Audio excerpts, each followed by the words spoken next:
Praise the lord. ಯೇಸು ಕ್ರಿಸ್ತನ ಮಧುರ ನಾಮದಲ್ಲಿ ನಿಮ್ಮೆಲ್ಲರಿಗೂ ನಮ್ಮ ಜೀಸಸ್ ಲವ್ಸ್ ಪ್ರೇಯರ್ ಮಿನಿಸ್ಟ್ರಿ ಮೂಲಕ ಶುಭ ವಂದನೆಗಳನ್ನ ಸಲ್ಲಿಸ್ತಾ ಇದ್ದೇವೆ. ದೇವರು ಒದಗಿಸಿಕೊಟ್ಟಂಥ ಈ ಮತ್ತೊಂದು ನೂತನ ದಿನಕ್ಕಾಗಿ ದೇವಾದಿ ದೇವರಿಗೆ ಮಹಿಮೆಯನ್ನು ಸಲ್ಲಿಸುತ್ತಾ ಈ ದಿನದ ವಾಗ್ದಾನವನ್ನು ನಾವು ಧ್ಯಾನಿಸೋಣ. ಮತ್ತಾಯನು ಬರೆದ ಸುವಾರ್ತೆ 19ನೇ ಅಧ್ಯಾಯ 26ನೇ ವಚನ. ಯೇಸು ಅವರನ್ನು ದೃಷ್ಟಿಸಿ ನೋಡಿ, ಇದು ಮನುಷ್ಯರಿಗೆ ಅಸಾಧ್ಯ, ಆದರೆ ದೇವರಿಗೆ ಎಲ್ಲವೂ ಸಾಧ್ಯವೇ ಅಂದನು. ಆಮೇನ್. ಹೌದು ಪ್ರಿಯರೇ, ಮನುಷ್ಯರಿಗೆ ಅಸಾಧ್ಯವೇ. ನಮ್ಮ ಜೀವನದಲ್ಲಿ ಏನೇ ಕಾರ್ಯಗಳು ನಡಿಬೇಕಂದ್ರೂ ನಾವು ಕೆಲವೊಂದು ಸಂದರ್ಭದಲ್ಲಿ ಮನುಷ್ಯರ ಸಹಾಯವನ್ನು ಕೇಳ್ತಾ ಇರ್ತೇವೆ. ಹೌದಾ? ಮನುಷ್ಯರ ಒಂದು ಭಯಕ್ಕೆ, ಮನುಷ್ಯರ ಒಂದು ಕಾರ್ಯಗಳನ್ನು ನಾವು ನೋಡಿ ನಮ್ಮ ಜೀವನದಲ್ಲಿ ಹಾಗೆ ಆಗಬೇಕು ಅಂಥೇಳಿ ಅದಕ್ಕಾಗಿ ನಾವೇ ಪ್ರಯತ್ನಗಳನ್ನ ಪಡ್ತಾ ಇರ್ತೇವೆ, ನನಗೂ ಸಾಧ್ಯ ಎಂಬುದಾಗಿ. ಆದರೆ ಮನುಷ್ಯರ ಜ್ಞಾನವು ಅಲ್ಪದ ಜ್ಞಾನ. ದೇವರ ದೃಷ್ಟಿಯಲ್ಲಿ ಈ ಲೋಕದ ಮನುಷ್ಯರ ಜ್ಞಾನ ಅದೊಂದು ಹುಚ್ಚುತನವಾಗಿದೆ ಎಂಬುದಾಗಿ ದೇವರು ಹೇಳ್ತಾ ಇದ್ದಾರೆ. ಆದರೆ ಮನುಷ್ಯರಿಗೆ ಅಸಾಧ್ಯವಾದ ಕಾರ್ಯಗಳು ದೇವರಿಗೆ ಮಾತ್ರವೇ ಸಾಧ್ಯ. ಆಮೇಲೆ ಡಾಕ್ಟ್ರುಗಳು ಜೀವವನ್ನು ಉಳಿಸ್ಬೇಕು ಎಂಬುದಾಗಿ ಎಷ್ಟೇ ಪ್ರಯತ್ನ ಪಡಲು ಸಾಧ್ಯವಾಗೋದಿಲ್ಲ. ಕೆಲವೊಂದು ಸಂದರ್ಭದಲ್ಲಿ ನಾವು ನಮ್ಮ ಕೈಮೀರಿ ಪ್ರಯತ್ನ ಪಟ್ವಿ, ಆದರೆ ನಮ್ಮಿಂದ ಸಾಧ್ಯ ಆಗಲಿಲ್ಲ ಎಂಬುದಾಗಿ, ಇನ್ನು ದೇವರಿಗೆ ಬಿಟ್ಟಿದ್ದು, ಇನ್ನು ನಮ್ಮಿಂದ ಆಗೋದಿಲ್ಲ ಇದು ಎಂಬುದಾಗಿ ಅನೇಕ ಸಂದರ್ಭದಲ್ಲಿ ಅವರ ಒಂದು ವೈದ್ಯಕೀಯ ಒಂದು ಜ್ಞಾನವನ್ನು ಅವರು ಉಪಯೋಗಿಸಿ ಕೂಡ ನಮಗಾಗಲ್ಲ ಎಂಬುದಾಗಿ ಹೇಳುವಂಥದ್ದು ನಾವು ನೋಡ್ತೇವೆ. ಸಾಧ್ಯ ಇಲ್ಲ ಎಂಬುದಾಗಿ. ಅದೇ ಮನುಷ್ಯರು ದೇವರ ಸಮ್ಮುಖಕ್ಕೆ ಬಂದು ಸ್ವಸ್ಥತೆ ಹೊಂದಿಕೊಂಡಿರುವಂಥದ್ದು ನಾವು ನೋಡ್ಬೋದು. ಸತ್ತಂಥವ್ರು ಎದ್ದಂತಿರುವಂಥದ್ದು ನಾವು ನೋಡ್ಬೋದು. ವಾಸಿಯಾಗದ ಕಾಯಿಲೆಗಳು ದೇವರು ಯೇಸು ಗುಣಪಡಿಸಿದನು, ಇದು ದೇವರಿಂದ ಮಾತ್ರವೇ ಸಾಧ್ಯ ಎಂಬುದಾಗಿ ನಾವು ನೋಡಿರ್ಬೋದು. ಹೌದಾ? ನಮ್ಮ ಜೀವನದಲ್ಲಿ ಆ ಕಾರ್ಯ ನಡೆದಿರ್ಬೋದು. ಅದಕ್ಕಾಗಿ ಪ್ರಿಯರೇ, ಮನುಷ್ಯರಿಂದ ಸಾಧ್ಯವೇ, ಆದರೆ ದೇವರಿಂದ ಸಮಸ್ತವೂ ಸಾಧ್ಯ. ತನ್ನ ಜ್ಞಾನ, ಅಪಾರವಾದ ಜ್ಞಾನವಂತನು, ಜ್ಞಾನೇಂದ್ರಿಯ, ನನ್ನ ಜೀವಸ್ವರೂಪನ ಬಾಯಿ ಮಾತಿನಿಂದ ಇದೇ ಸರ್ವಲೋಕವನ್ನೇ ಸೃಷ್ಟಿಸಿದಂಥ ದೇವರು ಪ್ರಿಯರೇ, ತನ್ನ ಒಂದು ನೋಟ ಸಾಕು, ತನ್ನ ಒಂದು ಮಾತು ಸಾಕು ನಮ್ಮ ಜೀವನದಲ್ಲಿ ಕಾರ್ಯಗಳು ನಡೀಲಿಕ್ಕೆ. ನಿಮ್ಮ ಜೀವನದಲ್ಲಿ ನೀವು ನೆನೆಸಿರ್ಬೋದು, ಇದು ಆಗಲ್ಲ, ಇದು ಸಾಧ್ಯವೇ ಇಲ್ಲ ಎಂಬುದಾಗಿ. ಹೌದು, ಮನುಷ್ಯರಿಗೆ ಅಸಾಧ್ಯ. ಆದರೆ ದೇವರ ಸಮ್ಮುಖಕ್ಕೆ ನೀನು ಬಂದು ಪ್ರಾರ್ಥಿಸೋದಾದರೆ ದೇವರಿಗೆ ಸಮಸ್ತವೂ ಸಾಧ್ಯವೇ. ಕೆಂಪು ಸಮುದ್ರನ ಇಬ್ಬಾಗ ಮಾಡಲಿಕ್ಕೆ ದೇವರಿಗೆ ಮಾತ್ರವೇ ಸಾಧ್ಯ. ಹಲ್ಲೆಲೂಯ. ಸತ್ತಂತ ಲಾಜರನ್ನು ಎಬ್ಬಿಸಲಿಕ್ಕೆ ದೇವರಿಂದ ಮಾತ್ರವೇ ಸಾಧ್ಯ ಆಯಿತು. ಆಗಿ ಹೋಗಿದ್ದ ಖಾಲಿಯಾಗಿದ್ದಂಥ ದ್ರಾಕ್ಷರಸನ ನೀರಿನಿಂದ ಮತ್ತೆ ದ್ರಾಕ್ಷರಸ ಮಾಡಲಿಕ್ಕೆ ದೇವರಿಂದಲೇ ಸಾಧ್ಯ, ಮನುಷ್ಯರಿಂದ ಆಗೋದಿಲ್ಲ. ಕೆಲವೊಂದು ಕಾರ್ಯಗಳು ಮನುಷ್ಯರ ಜೀವನದಲ್ಲಿ, ನಿನ್ನ ಜೀವನದಲ್ಲಿ ನಡಿಬೇಕು ಅಂದರೆ ಮನುಷ್ಯರಿಂದ ಸಾಧ್ಯವಿಲ್ಲ.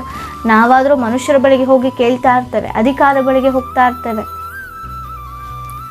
ಅಯ್ಯೋ ಇವರು ಗೊತ್ತಿರ್ಬೋದು ಎಂಬುದಾಗಿ ಕೆಲವೊಂದು ಅನುಭವಸ್ಥರ ಬಳಿಗೆ ಹೋಗ್ತಾ ಇರ್ತೇವೆ. ಅವ್ರು ಹೇಳ್ಬೋದು, ಇದಾಗಲ್ಲಮ್ಮ, ಸಾಧ್ಯವೇ ಇಲ್ಲ ಎಂಬುದಾಗಿ, ಇದು ಮಾಡ್ಲಿಕ್ಕೆ ಆಗೋದಿಲ್ಲ, ಈ ಒಂದು ವ್ಯಾಧಿ ಗುಣ ಆಗೋದಿಲ್ಲ. ನಿಜವೇ.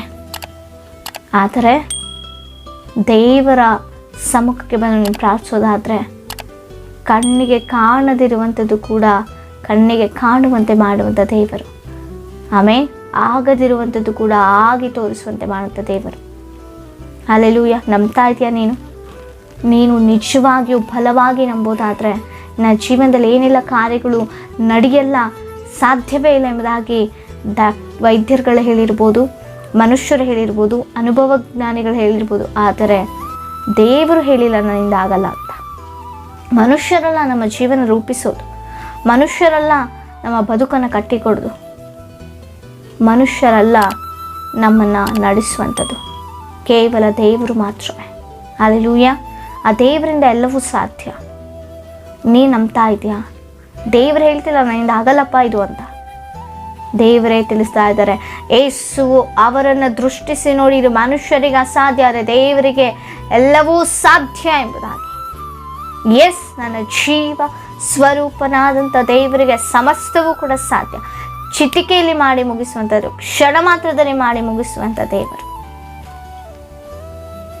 ನಿನ್ನ ಜೀವನದಲ್ಲಿ ನಾ ಸಾಧ್ಯ ಎಂಬುದಾಗಿ ನೆನೆಸ್ತಾ ಇದೆಯಾ? ನನ್ನ ಕುಟುಂಬದಲ್ಲಿ ಆಗಲ್ಲ ಎಂಬುದಾಗಿ ಯಾವ ಕಾರ್ಯವನ್ನು ನೆನೆಸ್ತಾ ಇದೆಯಾ? ಆದರೆ ನೀನು ದೇವರ ಸಮ್ಮುಖಕ್ಕೆ ನಿಜವಾಗಿಯೂ ನಂಬಿಕೆಯಿಂದ ನೀನು ಒಪ್ಪಿಸಿಕೊಡೋದಾದರೆ ಕ್ಷಣ ಮಾತ್ರದಲ್ಲಿ ಮಾಡಿ ಮುಗಿಸ್ಲಿಕ್ಕೆ ಶಕ್ತನು. ಕ್ಷಣ ಮಾತ್ರದಲ್ಲಿ ಆ ಕಾರ್ಯವನ್ನು ಮಾಡಿ ದೇವರು ಘನ ಹೊಂದಲಿಕ್ಕೆ, ಮಹಿಮೆ ಹೊಂದಲಿಕ್ಕೆ ಸಾಧ್ಯ. ಆದರೆ ದೇವರು ಎದುರು ನೋಡ್ತಾ ಇದ್ದಾರೆ, ನನ್ನ ಮಗಳು ನನ್ನ ಬಳಿಗೆ ಬರ್ತಾರೆ ಎಂಬುದಾಗಿ. ಇದುವರೆಗೂ ಮನುಷ್ಯರ ಬಳಿಗೆ, ಅಧಿಕಾರಿಗಳ ಬಳಿಗೆ, ಅವ್ರ ಬಳಿಗೆ, ಇವ್ರ ಬಳಿಗೆ ಹೋಗಿ ಇದಾಗಲ್ಲ ಆಗಲ್ಲ ಆಗಲ್ಲ ಅಂತ ಹೇಳಿದ್ರೆ ಹೌದು ಇದಾಗೋದಿಲ್ಲ ಎಂಬುದಾಗಿ ನೀನು ಬಿಟ್ಟಿರ್ಬೋದು. ಆದರೆ ದೇವರ ಸಮ್ಮುಖಕ್ಕೆ ನೀನು ಬಂದಿದೆಯಾ? ದೇವರನ್ನ ಕೇಳಿದೆಯಾ? ಅಪ್ಪ ಇದಾಗುತ್ತಾ? ಇದರಿಂದ ಸಾಧ್ಯವಲ್ಲವೋ ಸ್ವಾಮಿ? ಮನುಷ್ಯರೆಲ್ಲರಿಗೂ ಅಸಾಧ್ಯವೇ, ಆದರೆ ನಿನ್ನಿಂದ ಸಾಧ್ಯ ಅಪ್ಪ. ನಂಬಲಿಕ್ಕೆ ಅಸಾಧ್ಯವಾದ ಕಾರ್ಯಗಳನ್ನು ದೇವರು ಮಾಡಲಿಕ್ಕೆ ಶಕ್ತನು. ಆಮೇನ್. ನಂಬಲಿಕ್ಕೆ ಅಸಾಧ್ಯವಾದ ಕಾರ್ಯ, ಊಹಿಸಲಾದ ಕಾರ್ಯಗಳು ದೇವರೇ ಮಾಡಲಿಕ್ಕೆ ಶಕ್ತಿ.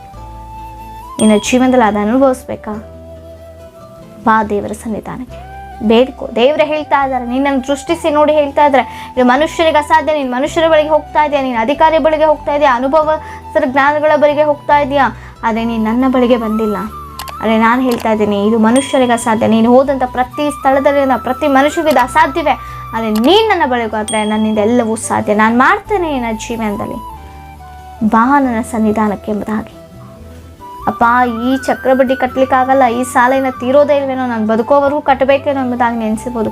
ಅಯ್ಯೋ ನಾನು ಬದುಕಿರೋವರೆಗೂ ಈ ವ್ಯಾಧಿನ ಬಿಡೋದೇ ಇಲ್ವೇನೋ ಎಂಬುದಾಗಿ ನೀನು ನೆನೆಸಿರ್ಬೋದು. ನಾನು ಇರೋವರೆಗೂ ನಿಮ್ಮ ಮಕ್ಕಳು ಆಗೋದೇ ಇಲ್ವೇನೋ ಎಂಬುದಾಗಿ ನೀನು ನೆನೆಸಿರ್ಬೋದು. ಆ ಪ್ರಾಬ್ಲಮ್ ಇದೆ, ಈ ಪ್ರಾಬ್ಲಮ್ ಇದೆ ಎಂಬುದಾಗಿ ವೈದ್ಯರು ಹೇಳಿದ ಆಗಲ್ಲಮ್ಮ ಎಂಬುದಾಗಿ ನೆನೆಸಿರ್ಬೋದು. ಬೇರೆ ಏನೇನೋ ಮನುಷ್ಯರು ಸಜೆಷನ್ಸ್ ಕೊಟ್ಟಿರ್ಬೋದು, ನಮ್ಮ ಮಕ್ಕಳಾಗಲ್ಲ ಅಲ್ವಾ, ನಾ ಬಿಟ್ಬಿಡು ಅಂತ ಹೇಳಿರ್ಬೋದು. ಆದರೆ ದೇವ್ರು ಹೇಳ್ತಿದ್ದಾರೆ, ಮನುಷ್ಯರಿಗೆ ಅಸಾಧ್ಯ ಆದರೆ ನನ್ನಿಂದ ಎಲ್ಲವೂ ಸಾಧ್ಯ ಎಂಬುದಾಗಿ. ಆ ಸಾಧ್ಯವಾಗುವಂಥ ದೇವರ ನೀನು ನಂಬ್ತಾ ಇದೆಯಾ? ಆ ಸಾಧ್ಯವಾಗುವಂಥ ದೇವರ ಬಳಿಗೆ ನೀನು ಬರ್ತಾ ಇದೆಯಾ?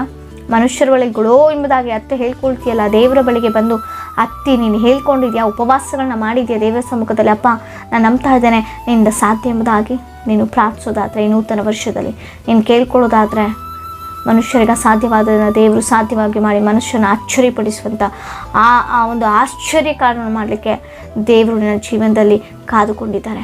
ನೀನು ಬಾ ದೇವರ ಸನ್ನಿಧಾನಕ್ಕೆ. ಆ ನಾಡು 12 ದೇವರ ಸನ್ನಿಧಾನಕ್ಕೆ ಹೋಗಿ ದೇವರಿಂದ ಸಾಧ್ಯ ಆಯಿತು. ಸಮುವೇಲನಂಥ ಪ್ರವಾದಿಯನ್ನೇ ದೇವರು ಕೊಟ್ಟು. ಆಮೇನ್. ಆ ರೀತಿಯಲ್ಲಿ ನೀನು ನಂಬಿ ಬರೋದಾದರೆ ಖಂಡಿತವಾಗಿಯೂ ದೇವರಿನ ಕಾರ್ಯವನ್ನು ಮಾಡಲಿಕ್ಕೆ ಶಕ್ತನು. ನಿಮ್ಮ ಏನೇ ವಿಜ್ಞಾಪನೆಗಳು ನಮಗೆ ತಿಳಿಸಿಕೊಡಿ, ನಾವು ನಿಮಗಾಗಿ ಪ್ರಾರ್ಥಿಸ್ತೇವೆ.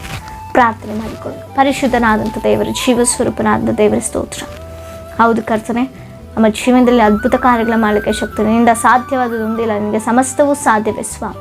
ಯಾರ್ಯಾರೋ ತಮ್ಮ ಜೀವನದಲ್ಲಿ ಅಪ್ಪ ಇದು ಸಾಧ್ಯ ಇಲ್ಲೇ ಎಂಬುದಾಗಿ ನೆನೆಸಿ ಕಣ್ಣೀರು ಹಾಕ್ತಾ ಇದ್ದಾರೋ, ಇನ್ನು ಬಿಟ್ಟು ಬಿಟ್ಟಿದ್ದಾರೋ, ನಿನ್ನ ಸಮ್ಮುಖಕ್ಕೆ ಬಂದು ಅದನ್ನು ಹೊಂದಿಕೊಳ್ಳುವಂಥ ಅಪ್ಪ ಅನುಭವವನ್ನು ಅಪ್ಪ ನೀನು ಒದಗಿಸಿಕೊಡಿ. ಈ ವಾಕ್ಯವನ್ನು ಕೇಳ್ತಾ ಇರುವಂಥ ಪ್ರತಿಯೊಬ್ಬೊಬ್ಬರ ಮನುಷ್ಯರ ಅಪ್ಪ ಒಂದು ಹೃದಯದಲ್ಲಿ ಕರ್ತನೆ ದೇವರಿಗೆ ಸಾಧ್ಯ ಎಂಬುದಾಗಿ ನಿನಗೆ ಇನ್ನೂ ಸಮೀಪವಾಗಲಿಕ್ಕೆ ಅನ್ಯೂನ್ಯತೆ ಬೆಳೀಲಿಕ್ಕೆ ಸಹಾಯ ಮಾಡು. ಇವಾಗ ನಮಗೆ ಎಲ್ಲರನ್ನ ಆಶ್ವಸಿಸಿ ಯೇಸುವಿನ ನಾಮದಲ್ಲಿ ಬೇಡಿ ಹೊಂದಿದ್ದೇವೆ, ಜೀವವುಳ್ಳ ಪರಲೋಕದ ಪರಮ ತಂದೆಯೇ.